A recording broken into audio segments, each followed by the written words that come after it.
Patay ang tindera sa usa ka bakery sa Barangay Matina Playa sa Davao City. Human gimartilyo ang ulo niini sa miatake nga tulisan.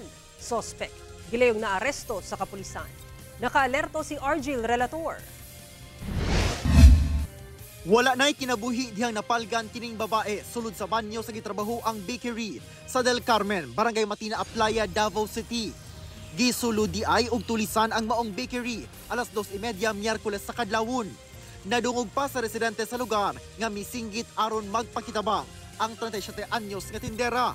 Nakita na lang matud pa ang pagawa sa suspect sa gitulis niya nga bakery. Yes sir, sa giingon sa suspect sir no ni Sokol ning maong biktima sir mao tong iyang gipokpok og martilyo ang ulo, dili man siguro ka isa sir no kadaghan mao ni ang resulta sa iyang hinanalig nga kamatayon sir sulod sa CR sa maong nga bakery. Sa hot pursuit operation sa Acolan Police Station, gilayong nadakpan ang 32 anyos nga lalaking suspect. Na-recover sa crime scene ang martilyo nga giingong gigamit sa suspect sa pagpatay sa biktima. Nakuha sab kaniya ang 1,500 pesos nga gikawat gikan sa bakery. Nasayran nga taga Malita, Davao Occidental ang suspect og nagtrabaho isip construction worker sa kasikbit nga eskwelahan sa lugar.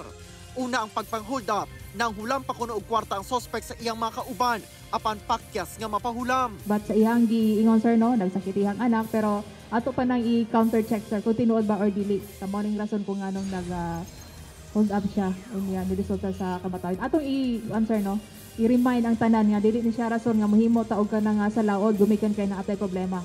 Midumili sa paghatag og pahayag ang suspect. Pwede mo makakuha og statement or kung kabahin ka din na regarding sa insidente, allegedly ikaw daw ang nanulis o ipatay itong tendera.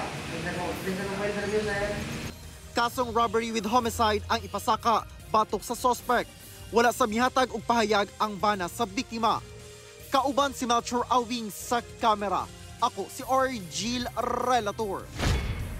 1 Mindanao.